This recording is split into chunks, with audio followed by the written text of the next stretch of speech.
My morning began not with the distant hum of construction, but with the roar of chainsaws.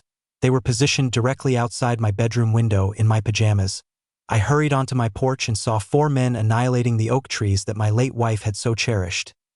Trees that had provided shade for our home for 40 years. Directing them with a pointed finger from her white Escalade was Constance Peton, my HOA president. She was smiling. What she was unaware of was this. Those trees were not just on my property. Felling them was on the verge of costing her everything she possessed. That one simple error set off an investigation that would expose 3 years of fraud, embezzlement, and the most significant property scam I had ever witnessed. What would you do if your HOA annihilated $50,000 worth of trees simply to enhance someone else's view? Please leave a comment and let me know where you are watching from, because I transformed her illicit chainsaw party into a $1 million judgment that handed me control over her entire subdivision. 3 years ago, I believed I had discovered paradise. I'm Garrett Blackwood, 52, a recently retired electrical engineer. I had just purchased my ideal retirement home in Millbrook Estates, Ohio. It was a corner lot of 1.2 acres, boasting 6 enormous oak trees that had been standing since the 1980s. My wife, Sarah, had passed away from cancer 6 months prior, and these trees, they were precisely what I needed. They formed a perfect green canopy where I could sip my morning coffee and recall her laughter as it echoed among the branches. She had a deep love for trees, always saying they were evidence that beautiful things could become stronger after enduring storms. The real estate agent who sold me the house was Constance Peton, a blonde woman of 48, possessing that aggressive suburban charm that loudly proclaims, "I am in charge here." She drove a white Escalade with "Blessed" on the license plate frame and mentioned offhandedly that she also served as the HOA president. "Just a formality," she reassured me. "We have almost no rules here." That should have been my first red flag. Red flag number 2 appeared at my initial HOA meeting. Constance conducted it like a corporate board meeting, featuring PowerPoint presentations on property value optimization and community aesthetic standards. I observed as she denied a 70-year-old veteran's request to create a memorial garden for his late son. "Not in keeping with our vision," she stated, her gavel striking like a judge's, but the true red flag was the way she repeatedly glanced at my trees through the community center windows. Her eyes making calculations I couldn't quite decipher. The first friendly visit occurred 6 weeks later. Constance rapped on my door dressed in tennis whites that likely cost more than my monthly power bill. A clipboard in her hand and a perfume so potent I could taste it. "Garrett, honey, we have to discuss your trees," she declared, her heels clicking on my porch like a metronome ticking down to disaster. Several lakefront neighbors have voiced concerns that their views are being compromised. I looked beyond her toward the man-made lake. 3 huge houses were situated on the opposite shore, each probably valued at $800,000, and each with an impeccable line of sight to the water. If my oak trees weren't there. "The trees were here when I purchased the property," I said. "From you, as I recall." Her smile didn't falter, but a coldness flickered in her eyes. "Oh, of course, but you understand how these situations evolve: property values, community standards. I'm confident we can devise a solution that benefits everyone." That was my first exposure to Constance speak, where everyone meant Constance and solution meant I would lose. Over the subsequent 18 months, her actions escalated in a textbook bully fashion. First were the suggestions during her evening power walks, where she would invariably stop at my property line to remark on overgrowth and maintenance problems. Then came the official violation notices for grass height, mailbox placement, and even the color of my welcome mat. Every violation came with a $50 daily fine. Each appeal meant appearing before her hand-selected board of anxious retirees who avoided eye contact as they voted against me. The message was unmistakable: comply or pay. But here is something Constance didn't know about electrical engineers. We are problem solvers, and we maintain meticulous records. While she was occupied playing neighborhood dictator, I was immersing myself in property law, retrieving original subdivision plans, and documenting every single interaction those late nights under my threatened trees with a laptop balanced on my knees weren't solely about protecting my oaks. They were about comprehending the precise extent of Constance's power. The answer was surprising. Less than she believed. The breaking point arrived when she employed a fraudulent arborist to pronounce my healthy, 40-year-old trees as imminently hazardous. That's when I found her first significant error. The man lacked certification for safety assessments. His report was completely worthless, but as I investigated Constance's history more deeply, I unearthed something far larger than tree fraud. It was something that would change her from the predator to the prey and convert my peaceful retirement into the most costly lesson she would ever learn. Because those lakefront neighbors she was so keen to appease, they were about to learn that their HOA president had been deceiving them about much more than just my trees. Constance's retaliation was swift and dramatic. 2 weeks after her fake arborist ploy fell apart, she showed up at my door, clutching a manila folder as thick as a phone book and wearing that predatory smile I had grown to dread. "Garrett, honey, I have fantastic news," she cooed, her perfume so strong it made my eyes water. "The newly established Millbrook Estates Emergency Safety Committee has finished a comprehensive review of your dangerous trees." I had, of course, never heard of this. Committee? Emergency Safety Committee? Oh, yes, quite official. Mrs.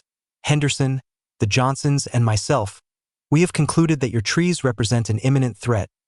She thrust the folder at me as if serving a warrant. Inside were photographs of my oaks taken during February's ice storm. Branches sagged under the weight of ice, captured from menacing angles that transformed 40-year-old healthy trees into potential widowmakers. The report insisted on their immediate removal to avert catastrophic damage and potential loss of life. The audacity was astonishing, but Constance had made a critical error. You see, during my engineering career, I had collaborated with enough contractors to know that emergency tree assessments demand certified arborists. Real ones, so as she stood there exuding smugness, I was already formulating my counteroffensive. That night, I accessed the state licensing database, a tool I had learned to use during my divorce years ago when Sarah's oncologist was discovered to have credentialing problems. Constance's expert arborist had his license suspended 3 months prior for falsifying safety reports. The state board maintained a substantial file detailing his history of fraudulent assessments. Even better, I recalled reading about Ohio's recording statutes during a workplace harassment case at my former company. It's a one-party consent state. Every conversation I had recorded with Constance, where she admitted her true motive, those lakefront views, was completely legal evidence. The following morning, I contacted City Inspector Rodriguez directly. When he showed up, a seasoned man who clearly understood the distinction between healthy trees and actual hazards, I presented him with the arborist's licensing violations and played him selected recordings. Rodriguez surveyed my property with a GPS unit, taking measurements and inspecting soil conditions. The crunch of fallen leaves under his boots mingled with his muttered Spanish curses as he grasped that he had been pulled into an HOA fraud operation. "Mr. Blackwood," he said at last, looking genuinely irate, "these are specimen trees in peak health. Someone has wasted city resources by filing false reports. Could you put that in an official document?" He was already writing. "Complaint dismissed with prejudice. And inform your HOA president that filing another fraudulent emergency report may lead to criminal charges." Now came the part Constance did not anticipate. I went nuclear. I submitted detailed complaints to the state licensing board, the city inspector's office, and the county prosecutor. But the true turning point occurred when I chose to confirm something that had been bothering me. The exact location of my property lines, the original 1987 subdivision plat, revealed a fascinating detail. My corner lot reached 15 feet further toward the lake than the current survey markers suggested. Someone had methodically shifted the boundary markers, likely during landscaping work over the decades. Property that was legally mine was being utilized by neighbors for ornamental gardens and access to their docks. I had learned about this principle during my father's estate settlement. Original subdivision documents invariably supersede later surveys, and homeowners often find they own more land than they realize. The description in your deed is law, even if physical markers are deceptive. When I presented this evidence to Mrs. Henderson, her face turned pale. "Garrett, I must confess something," she whispered, looking around nervously. "Constance informed us that you intended to remove those trees anyway for the insurance money. She claimed that if we didn't sign her petition, our retirement savings would be harmed by declining property values. An interesting story. There's more. She has done this before. Do you recall the Williams family on Elm Street? Constance compelled them to take down a healthy maple that obstructed someone's lake view. They sold their house instead of continuing to fight her. That evening, I sat beneath my threatened oaks with a legal pad, hearing the soft lapping of lake water against what I now believed were illegally positioned docks. The details were forming a clear pattern. Constance wasn't merely targeting trees. She was executing a systematic property manipulation scheme. But the greatest shock came when I decided to investigate the most apparent question. If Constance was so preoccupied with property boundaries and sightlines, perhaps I ought to examine the precise location of her own lakefront mansion. The records I uncovered 3 days later made my hands tremble with excitement. Constance's stunning lakefront property, the very one she was so desperate to provide with better views, had a significant legal issue. According to the original developer's bankruptcy documents, her entire lot was intended to be community green space. Constance Peton might not legally own the land her house was built on. Constance struck back like a trapped animal. The morning after my property line victory, I awoke to discover 5 violation notices fastened with a rubber band to my front door. Each was more absurd than the last. Grass height 0, 3 inches over community standards. Mailbox color an unauthorized charcoal black instead of the regulation navy. Christmas decorations still displayed 14 days past the acceptable holiday window. Welcome mat a non-compliant earth tone rather than a neutral beige. Even my garden hose was cited for being visibly stored instead of properly hidden. Each violation came with a $50 daily fine. Do the math. That's $250 draining from my bank account every day until I complied. The payment notice gave me 30 days before a lien would be filed against my property. Standing on my porch, reading this bureaucratic attack, I could smell the honeysuckle blooming in Sarah's memorial garden. The sweet scent mixed with my rising anger as I understood Constance was attempting to financially drain me into surrender. But she had just made a crucial mistake. She had provided me with a paper trail. That afternoon, I walked into the county courthouse and asked for every corporate filing for the Millbrook Estates HOA. The clerk, a weary-looking woman with ink-stained fingers, gave me a thin folder that should have been thick with annual reports and compliance paperwork. What I discovered made my heart pound with excitement.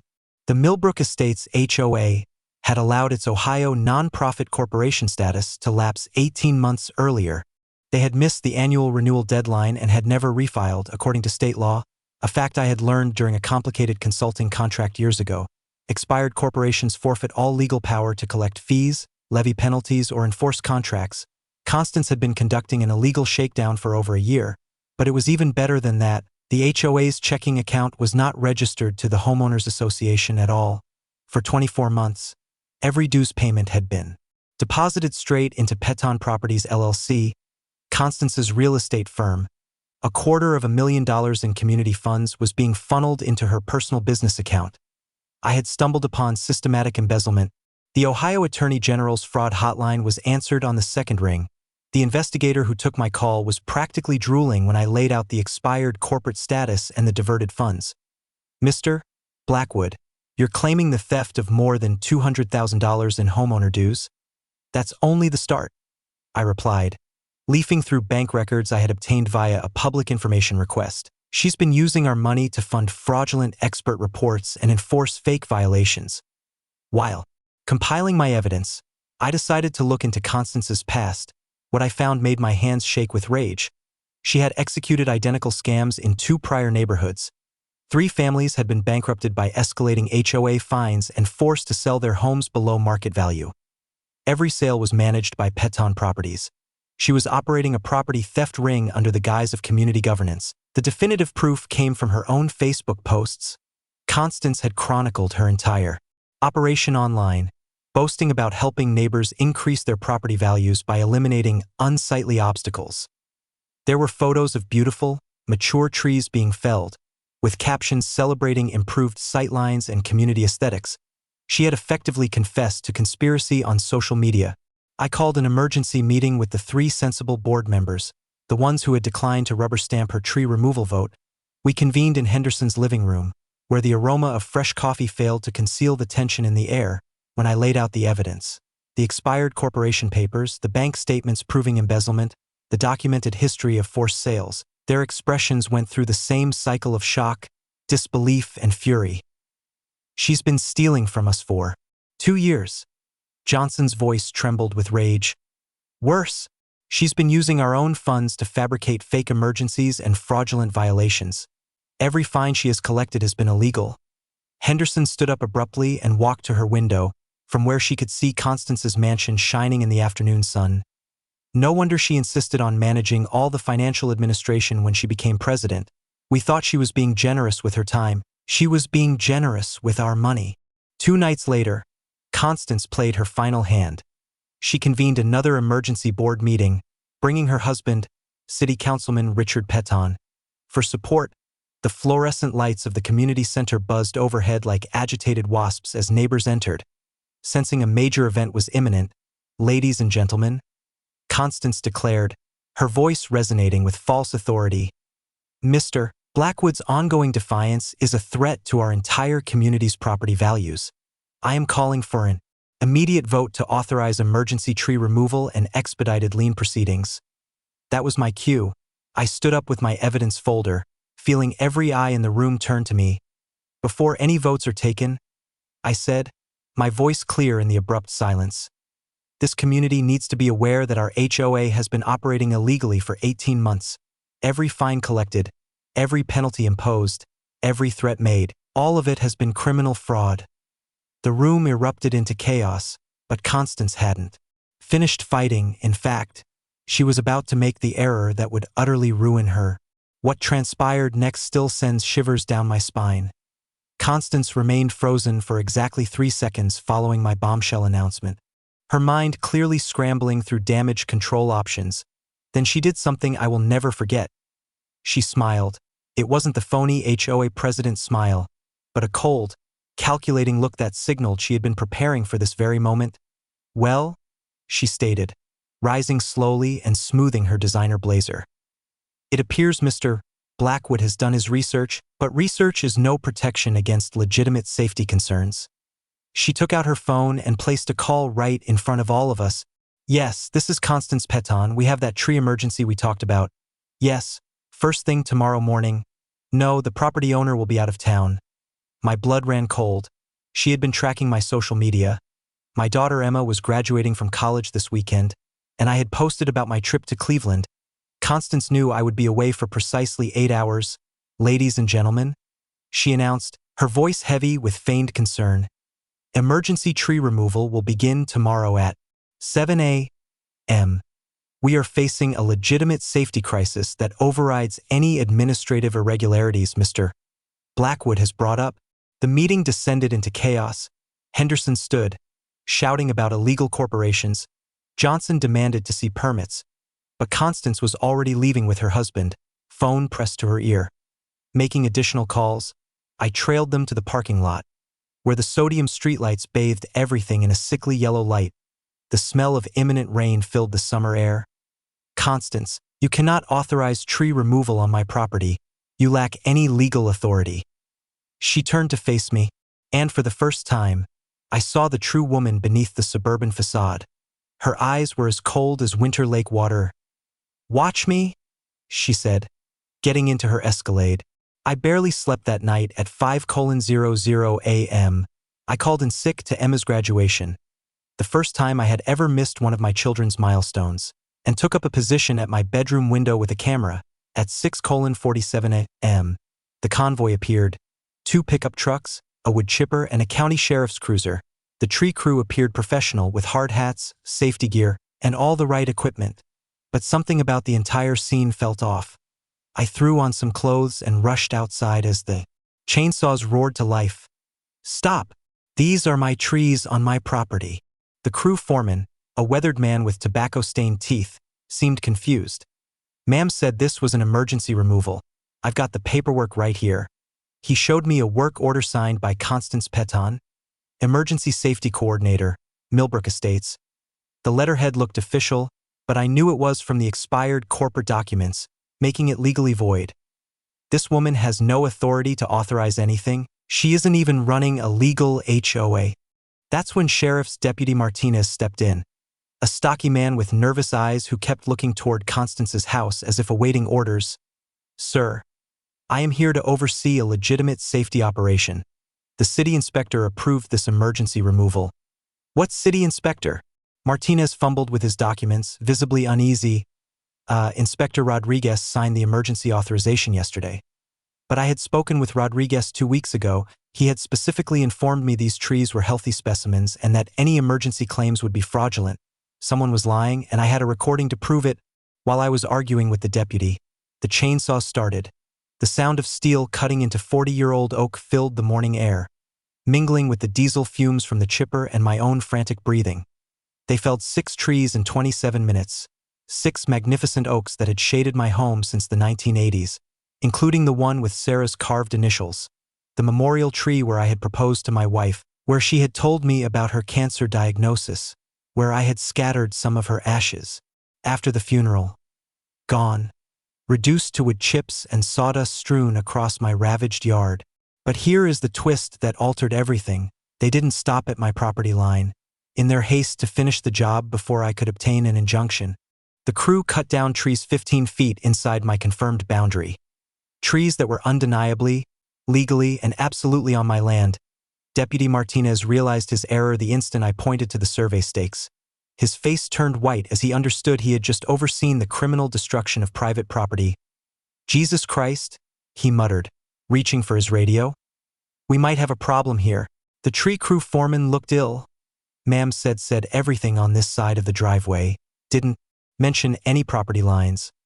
I stood amidst the devastation, the air thick with sawdust, looking at $89,000 worth of mature trees reduced to stumps, the sweet scent of freshly cut oak mixed with diesel fumes and the acrid smell of my own burning rage.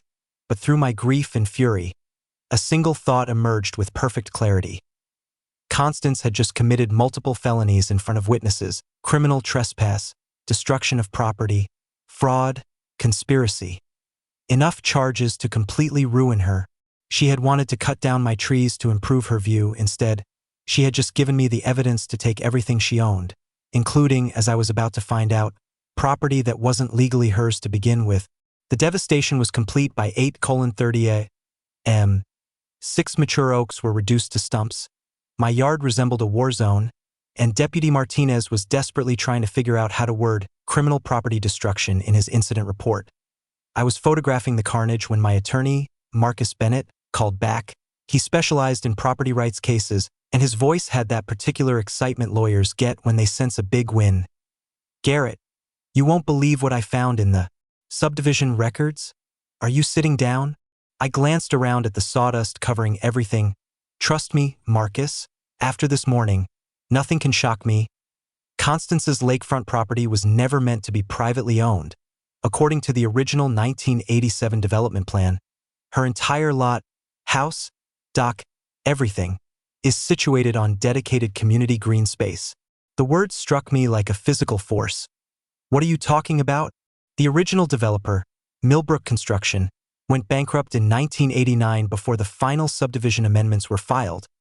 Constance's deed is based on preliminary plats that were never legally recorded. Her property should belong to the homeowners association. I sat down heavily on my porch steps, my head reeling. How is that possible? She's lived there for 6 years. It gets better. I found bankruptcy court records indicating Constance was aware of the issue when she purchased the property. She paid the developer's attorney $15,000 to bury the conflicting documents and process a fraudulent deed transfer. The pieces suddenly fell into place with dreadful clarity. That's why she's been so aggressive about controlling the HOA. She's been using her position to stop anyone from questioning land use or looking at the original development documents. Exactly, and here's the clincher. Her real estate license mandates the disclosure of any known title defects. She has been selling homes in a neighborhood where she is illegally occupying community property. The state licensing board will tear her apart. I stood up slowly, looking across the destroyed landscape toward Constance's gleaming mansion on what I now understood was stolen land. The morning sun reflected off her lakefront windows like a beacon pointing to justice. "Marcus, what's that property worth?" "A conservative estimate? $850,000. The lakefront alone is valued at $600,000 in today's market."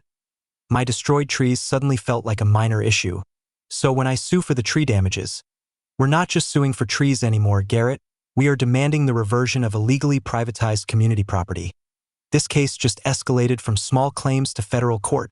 I thought about all the neighbors Constance had intimidated over the years, all the property changes she had demanded, and all the families she had driven out with her harassment. She hadn't been protecting property values. She had been protecting her own illegal occupation of community land. There's more, Marcus continued. I found records showing she has used HOA funds to maintain her illegal property. Landscaping, dock repairs, even her lake access driveway, all paid for with community money. We are dealing with a systematic conspiracy to defraud an entire neighborhood. The sweet smell of fresh sawdust mingled with the distant scent of lake water that Constance had been illicitly enjoying for 6 years. Every sunset she had watched from her stolen dock, every dinner party on her fraudulent deck, every time she had collected HOA dues while living on community property. All of it was built on lies. What's our next move? We file everything at once. Tree damages, property reversion, criminal referrals, and state licensing complaints. By the time we are through, Constance won't just lose her house. She'll lose everything. I looked at the destruction around me with a new perspective. Those trees had been my memorial to Sarah, but their loss was about to become Constance's complete ruin. She had gambled everything on one illegal chainsaw party, and she was about to learn that some bets destroy the person who makes them. Marcus, how long do you think she's known this day was coming? Based on her recent actions, I believe she's been planning her exit strategy for months. But it's too late now. She just committed multiple felonies to conceal a civil fraud. There's nowhere left for her to run. Within 48 hours of the tree massacre, my peaceful retirement home had become a command center. Marcus Bennett showed up that Tuesday morning with 2 associates, a forensic accountant, and enough legal paperwork to cover my living room walls. Garrett, we're not just building a case anymore, Marcus declared, arranging color-coded files across my dining table. We are dismantling a criminal enterprise that has been active for 6 years. The forensic accountant, a sharp-eyed woman named Lisa Rodriguez, had spent the weekend analyzing the HOA's financial records. Her conclusions made my head spin. Your neighbor has diverted $347,000 in community funds through her private business accounts, Lisa announced, indicating a spreadsheet that looked like a prosecutor's ideal evidence. Landscaping contracts awarded to companies she owns, maintenance services that were never rendered, and my personal favorite, $23,000 in emergency legal fees that were paid directly to her divorce attorney. Marcus brought in a second team member, environmental lawyer Janet Morrison, who specialized in tree law. Yes, that is apparently a real field, and after reviewing Janet's initial damage report, I understood why. 6 mature white oaks with 40-year growth patterns, Janet explained, showing me photos that made the trees appear like botanical treasures. Replacement value, using industry-standard calculations, is $89,000, but that's only the start. She produced soil analysis reports that read, like an environmental crime scene file. Removing established root systems has destabilized your slope drainage. We are looking at potential erosion damage, foundation issues for adjacent properties, and ecosystem disruption that will take decades to recover from. The third attorney was a specialist in RICO cases, something I had only known about from mob films. Apparently, Constance's systematic fraud met the criteria for organized criminal activity under federal racketeering laws.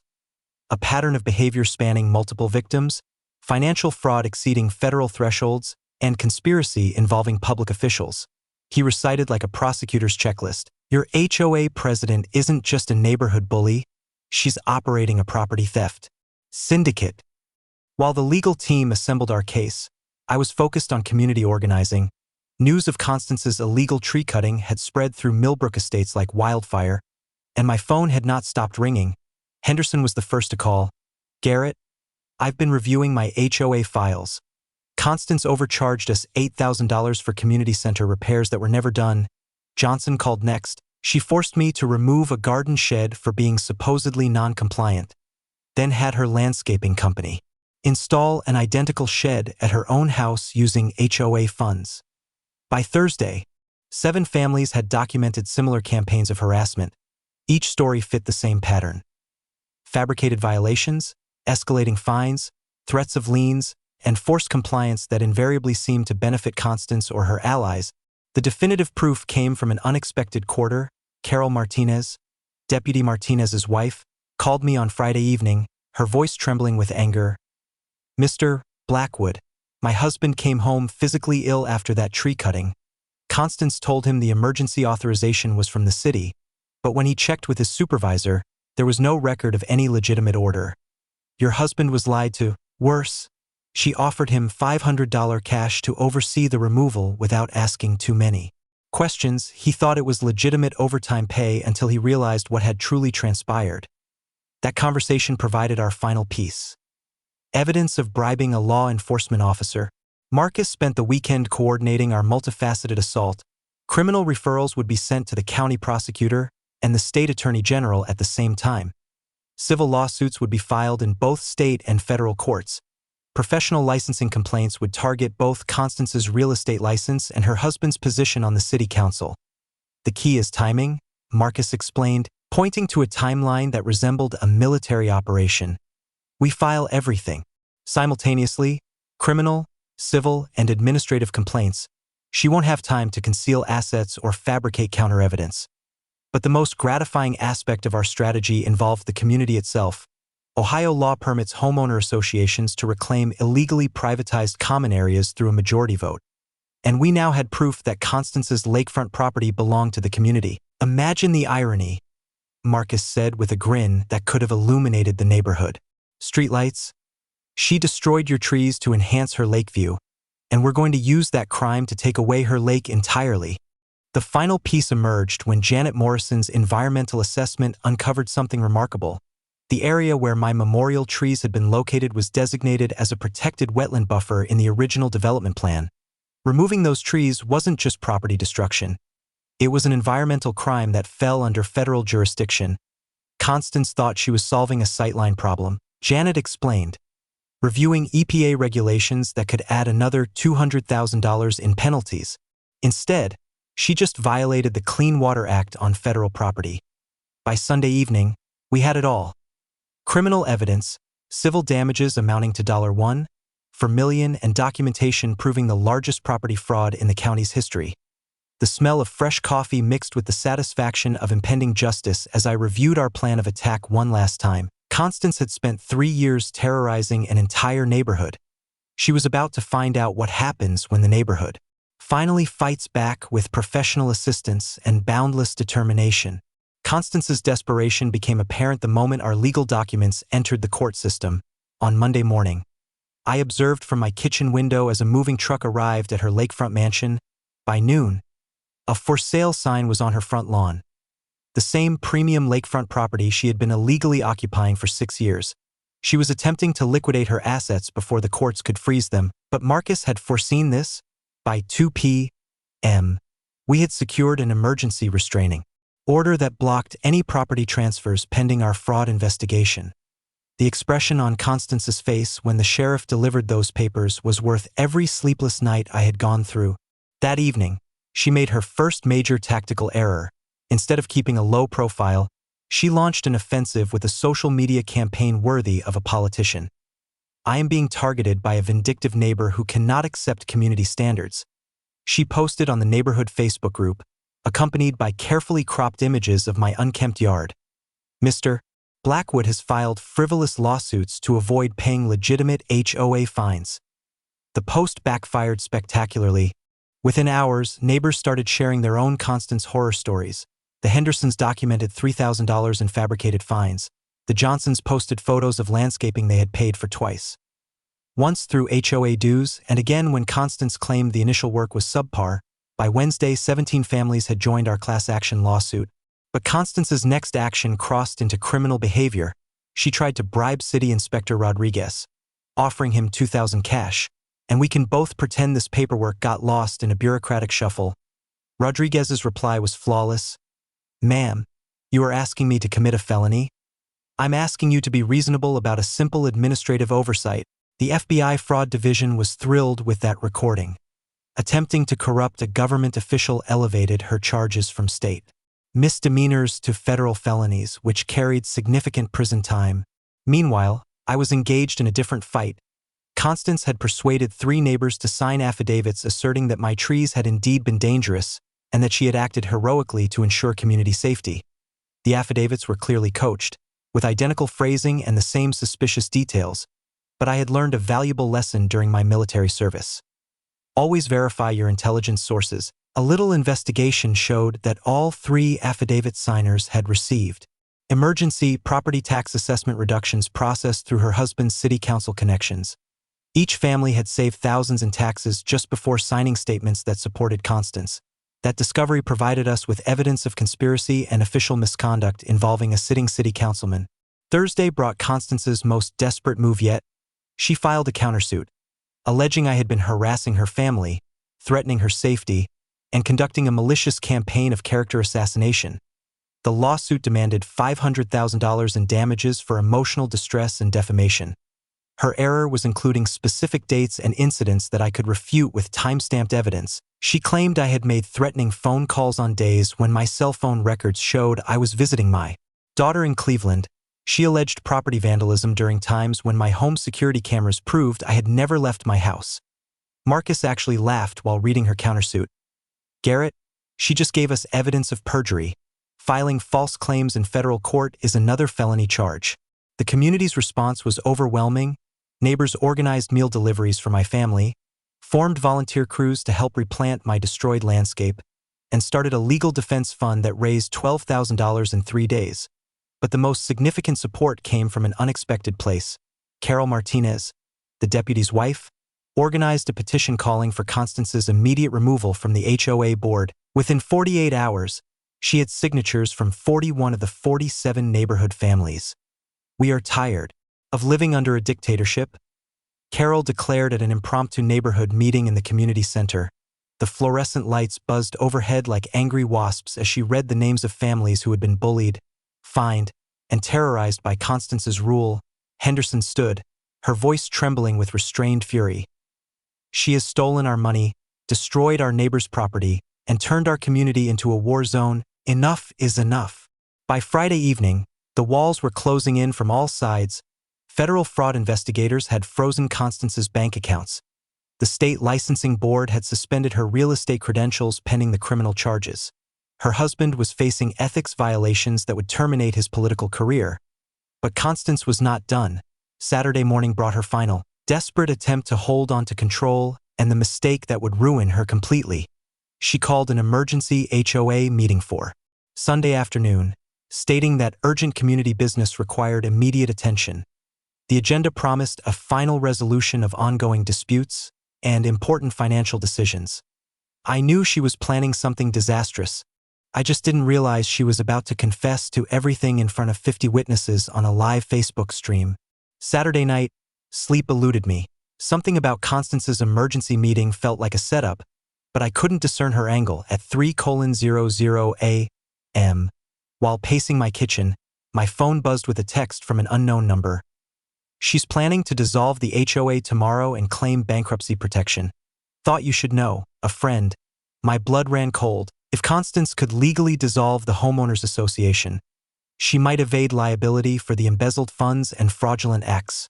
Worse, dissolving the HOA could complicate our property reversion claim, as there would be no legal entity to take ownership of the stolen land. I called Marcus at once, despite the late hour. "She can't unilaterally dissolve an HOA," he said, his voice sleepy but sharp. "It requires a majority homeowner vote and state approval, but she might try to force it through if she's desperate enough. What if she succeeds? Then we're facing a much more complex fight. We need to be there tomorrow with our own agenda." Sunday morning brought an unforeseen ally. Deputy Martinez showed up at my door, looking as if he hadn't slept either, his uniform creased and his eyes troubled. "Mr. Blackwood, I need to tell you something before that meeting today. My wife says I should have come forward sooner, but..." He took a shaky breath. "Constance offered me money to look the other way during that tree cutting. I thought it was legitimate overtime pay for supervising a safety operation." "Did you take the money?" "No, sir. But I didn't ask enough questions either. I allowed her to manipulate me into enabling what I now know was a crime." He handed me an envelope. "This is my official statement for your attorneys. Every detail of what she told me, what she promised, and how she made the entire operation seem legal." The meeting was set for 2 p.m. in the community center, but by 1:30, cars were parked for 3 blocks. The story had spread beyond Millbrook Estates. Local news had covered the HOA corruption, and I saw at least 2 reporters setting up cameras outside. Inside, the tension was palpable. Constance sat at the head table in a black business suit, looking as if she were at a funeral, which, in a sense, she was. Her husband, Richard, was on her left, sweating despite the air conditioning. 3 nervous board members rounded out the panel, but the real surprise was seeing FBI agent Sarah Bennett in the back row. Taking notes in a government-issue notebook, federal investigators do not attend HOA meetings unless they are building a criminal case. Constance called the meeting to order with a gavel that trembled in her hand. Ladies and gentlemen, recent events have shown that continuing our homeowners association is no longer feasible. I am calling for an immediate vote to dissolve the Millbrook Estates HOA and distribute the remaining assets to current homeowners. The room erupted. Henderson stood, shouting about stolen funds. Johnson demanded an accounting of the missing money. But Constance pushed on with parliamentary procedure, trying to force a vote before anyone could properly object. That's when I understood her real strategy. She wasn't trying to escape liability. She was trying to destroy evidence. Dissolving the HOA would eliminate the legal entity that held the records of her embezzlement, making prosecution significantly harder. I stood with my folder of evidence, feeling 47 pairs of eyes turn to me. Before any dissolution vote, this community deserves to know exactly what they're dissolving. Mr. Blackwood, you are out of order, Constance snapped, her composure finally breaking. Actually, I am perfectly in order. As a homeowner in good standing, I have the right to present relevant information before any major vote. Agent Bennett looked up from her notepad with clear interest. Ladies and gentlemen, I continued, our HOA president has embezzled $347,000 in community funds, bribed government officials, and illegally occupied community property worth over $800,000. She is not dissolving this association to benefit homeowners. She is trying to destroy evidence of federal crimes. Constance shot to her feet, her face flushed with rage. That's slander. I have dedicated years of my life to this community. Then explain why your lakefront property sits on land that was supposed to remain community green space. The room fell completely silent, except for the hum of the fluorescent lights and the distant sound of Agent Bennett's pen scratching on paper. That's a misunderstanding of the original development plans, Constance stammered. It's a misunderstanding that has made you $850,000 richer while stealing from your neighbors. Her husband, Richard, stood up abruptly, his chair scraping against the floor like nails on a chalkboard. This meeting is over, we're leaving. But Constance was not finished. In her fury and desperation, she made the fatal error I had been waiting for. You people don't understand what I've done for this neighborhood, she screamed, her carefully constructed facade finally shattering. I have improved property values, removed problem residents, and maintained standards that benefit everyone. If that required creative financing and strategic property management, then so be it. Agent Bennett stopped writing and looked up with the expression of someone who had just heard a complete confession. The room exploded into chaos as Constance realized what she had just admitted in front of 50 witnesses, 2 reporters and a federal investigator. Her downfall had finally begun. The community center had never witnessed such a scene. By 2:15 p.m., standing room only was an understatement. Neighbors who had been at odds for years sat side by side, unified by their shared anger at Constance's systematic abuse. Local news crews set up cameras along the walls, while Agent Bennett took a front row seat, her federal badge shining under the harsh fluorescent lights. Constance came in through a side door like a defendant entering a courtroom, accompanied by a sweating attorney who clearly hadn't had time to review the case files. Her usual commanding air had vanished, replaced by the hunted expression of someone who knows the end is near. This emergency meeting will address ongoing legal harassment and frivolous accusations, she announced, her voice cracking slightly as she attempted to maintain control. But the room's atmosphere was already against her. 47 neighbors had finally found their collective voice. Henderson was the first to stand. Before you say another word, Constance, this community demands answers. Where is our money? The question lingered in the air like smoke from a fire. Constance's new lawyer whispered urgently in her ear, but she dismissed him with the same arrogance that had led to this mess. All HOA funds have been properly managed according to community needs, she stated, consulting notes that shook in her hands. Any accounting irregularities are simple administrative oversights that will be resolved through the proper channels. That's when Marcus Bennett stood up at the back, his briefcase snapping open with the sound of justice arriving. Mrs. Peton, would you care to explain $347,000 in community funds deposited into your private business accounts? Or perhaps discuss why your property is on land that was legally designated as community green space? The temperature in the room seemed to drop 10 degrees. Constance's face went through a rapid cycle of confusion, denial, and panic. Those are privileged financial matters that have no bearing on. There's nothing privileged about federal wire fraud. Agent Bennett cut in, rising with the authority that only a government badge provides. Mrs. Peton, you are not required to speak, but anything you say can and will be used against you in federal court. The crowd gasped as one.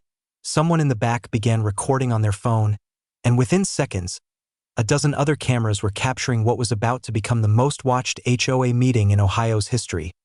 But Constance was not ready to give up. 6 years of unchecked power had convinced her she was invincible, and desperation made her reckless. "This is a conspiracy," she yelled, pointing at me with a trembling finger. "Garrett Blackwood has fabricated this entire scandal because he can't accept legitimate community standards. I've protected property values, maintained neighborhood aesthetics, and ensured compliance with essential regulations." Johnson stood up, his face red with contained rage. "You stole our money to pay for fake tree reports. You forced 3 families to sell their homes," Henderson added, her voice shaking with emotion. "You've been living on stolen community land for 6 years, Martinez called out, his deputy training evident in his clear, authoritative tone. The accusations came faster now, as neighbors stood one by one to share stories of harassment, financial abuse, and systematic intimidation. The room filled with the sound of justice at last finding its voice, and then Constance made the mistake that sealed her fate completely. "You people don't understand what real leadership requires," she screamed, her composure finally shattering like glass on concrete. "I have made hard decisions to protect this community's investment. If that meant removing problematic residents, restructuring financial arrangements, or strategically managing property usage, then I did what was necessary." The room went completely silent. Agent Bennett's pen flew across her notepad as if she were taking dictation in a confessional. "Are you admitting to financial fraud and property theft?" Marcus asked, his lawyer's instincts recognizing the moment a case becomes unwinnable for the defense. Constance's attorney grabbed her arm, whispering urgently, but she was past legal advice now. 6 years of absolute power had convinced her that admitting wrongdoing was the same as explaining leadership. "I admit to doing whatever was required to maintain community standards, even when ungrateful residents couldn't appreciate the bigger picture." The crowd erupted in shouts of outrage. But Agent Bennett's voice cut through the chaos with federal authority. "Constance Peton, you are under arrest for wire fraud, embezzlement, conspiracy to commit property theft, and bribery of a public official." The sound of handcuffs clicking shut echoed through the sudden silence like the final note of a symphony. Cameras flashed as federal agents led Constance toward the exit, her face a mask of shock and disbelief. But I was not done. Standing at the podium where she had terrorized neighbors for years, I looked out at faces filled with hope for the first time in recent memory. "Ladies and gentlemen," I said, my voice carrying clearly through the stunned silence, "our community just reclaimed $850,000 in stolen lakefront property, and we are going to use it to build something beautiful together." The applause began slowly, then grew into a thunderous roar that could likely be heard 3 blocks away. Justice had finally arrived in Millbrook Estates. 6 months later, I stood on the deck of what was once Constance's stolen lakefront mansion, watching my grandchildren play in the sand where her illegal dock used to be. The federal judge had awarded me $1 million in damages, the largest HOA fraud judgment in Ohio history. But the true victory was what we had constructed together as a community. The legal process concluded faster than anyone anticipated. Constance pleaded guilty to 14 federal charges rather than risk a trial that could have sent her to prison for 20 years.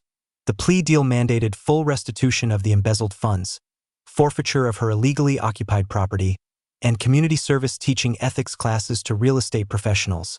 Her husband, Richard, resigned from the city council in disgrace, and they relocated to Florida to escape the humiliation.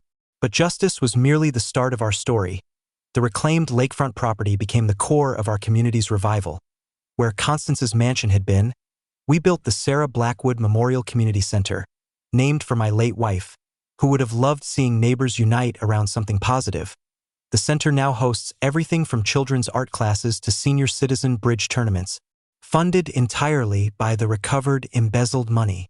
My destroyed Memorial Grove transformed into something even more beautiful. The community voted to establish the Millbrook Heritage Arboretum, where we planted 40 new trees, each representing a family in our neighborhood. Every tree has a small plaque with the planting family's name and a message about growth, resilience, and community.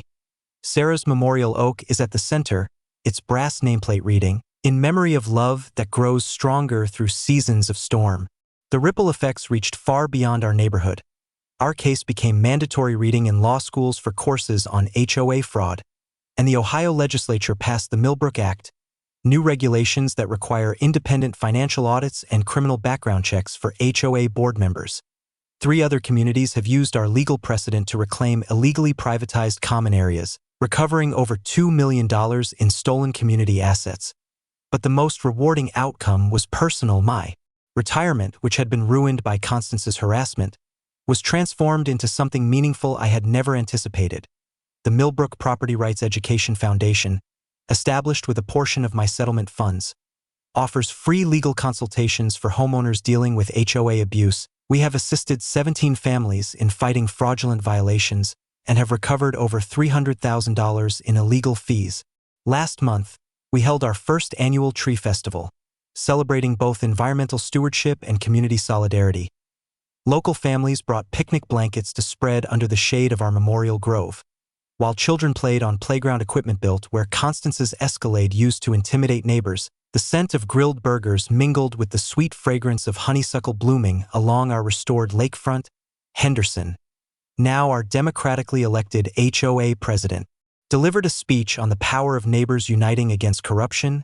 Johnson, our treasurer, presented financial reports that demonstrated transparent accounting and community-controlled spending for the first time in years. Even Deputy Martinez, who testified against Constance at her sentencing, joined us with his family for the celebration. The festival's highlight was our scholarship presentation to Emma Rodriguez, a local high school student intending to study property law at Ohio State. Her essay on using legal knowledge to protect community rights earned her $5,000 for college expenses and a summer internship with Marcus Bennett's law firm. As the sun set over our reclaimed lake, painting the water gold and crimson, I thought of Sarah and how proud she would have been of what emerged from our tragedy. Her carved initials in that first memorial oak had been destroyed by Constance's chainsaws, but her legacy endured in every family gathering on community land, every child learning to swim in water that belonged to everyone, and every neighbor who felt safe and respected in their own home. The evening concluded with mores around a fire pit built on the exact spot where Constance used to park her intimidating Escalade. Children's laughter echoed across the lake as parents shared stories of the old days, when one person's greed had poisoned an entire community. But those days were gone forever. We had learned that individual property rights protect everyone when they are defended collectively, that documented truth always triumphs over manufactured authority, and that communities possess more power than they realize when they opt for courage over compliance. Now, it's your turn. Drop a comment and share your worst HOA nightmare. You might be surprised by how many legal options you actually have. And hit subscribe if you want more stories about ordinary people defeating corrupt systems through smart legal strategies and community organizing. Next week, I'll tell you about the homeowner who discovered his neighbor's perfect lawn was concealing a massive environmental crime and how he turned a noise complaint into a $2.3 million EPA settlement that altered federal regulations. From all of us here at End for HOA, thank you so much for watching today's HOA Karen Meltdown.